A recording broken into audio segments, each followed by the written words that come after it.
Today, we're going to pull back the curtain on the secret mechanics of live performance. We're talking about a really cool idea called the Ouroboros framework, and trust me, it might just change how you see theater forever. Okay, picture it. You're in your seat, the lights start to fade, and there's that hush, that little buzz of excitement. We all think we're there to just watch a story. But what if it's way more than that? What if something much more dynamic, much more alive is about to happen? And that's the big question, isn't it? This whole idea flips the script. It suggests that theater isn't a monologue being delivered at you. It's a living, breathing thing, an organism, and you, sitting in the audience, are a crucial part of its creation. So here it is, the Ouroboros framework. It's named after that ancient symbol of a snake eating its own tail, which is kind of perfect, right? It sees the performance as the self-contained system that is constantly creating and recreating itself, feeding on its own energy in real time. So, how on earth does that actually work?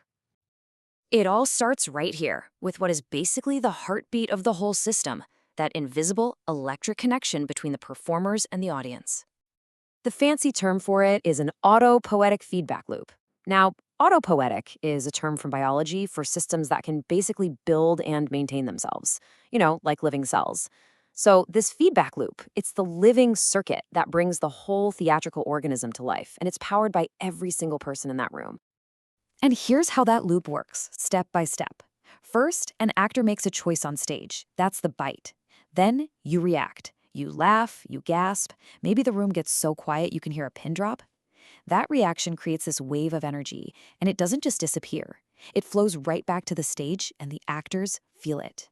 And that energy actually alters their next choice, how they deliver a line, the timing of a pause. The loop completes, and a new one begins, instantly. This is what makes theater so different from, say, watching a movie. A film is a fixed object. It's the exact same recording every single time. But theater, it's a living, breathing event. Because of that feedback loop, tonight's performance will be unique. It has never happened before, and it will never, ever happen again in exactly the same way. All right, so if that loop is the heartbeat, what about the rest of the body? Let's get into the anatomy of the show, the key parts that keep this whole thing running smoothly. Right, sticking with this metaphor of a living body, the people working behind the scenes are way more than just folks with job titles. In this system, they're like vital organs, each one performing a critical function to keep the organism healthy and alive. And this breaks it down beautifully. You have two major forces at play. First, there's the director, who provides cohesion. They're the cosmic glue, holding the artistic vision together, making sure everyone is telling the same story. Then you have the stage manager, providing stability. They're the cybernetic governor, basically the brainstem, running all the timing, the cues, the structure, and keeping the system from just spinning out into chaos. One is the soul, the other's the backbone. Both are absolutely essential. Now we get to the real electricity of live theater. It comes from this constant tug of war between what's been planned and what's happening right here, right now. On one side, you have the known. This is your script, the blocking, the lighting plan. Think of it as the map, the blueprint for the entire show. It's static, it's unchanging. But then you have the unknown, and that is the performance itself. This is the wild, unpredictable territory.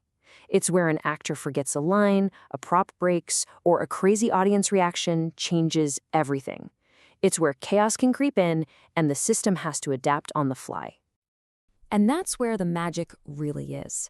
It's born from the friction, the tension between that rigid, unchanging map, the script, and the messy, unpredictable territory of the live moment. That spark is what gives theater its incredible energy. So we've got the actors, the director, the script, this constant tension, but there's still one piece of the puzzle missing, and it just so happens to be the most important one. Just think about a rehearsal for a minute. All the pieces are there, right? The actors are on point, the lights work, but the system is incomplete. It's running on its own power. It's an open circuit, an open loop. It's not truly alive yet. So what is it that closes that loop? What's the final, absolutely essential component that the whole system needs to feed on to come alive? It's what's called the emergent part, this collective thing that's more than just a bunch of individuals. And that thing is you, the audience. And this is the big reveal. When you're sitting in that theater, you are not a passive spectator. You're not outside the system looking in. You are an active, vital component of the machine. Your focus, your energy, your reactions, you are the wire that closes the circuit and allows the entire organism to spark to life. So, what does this all mean for you? Well, it leads us to a whole new way of thinking about going to the theater.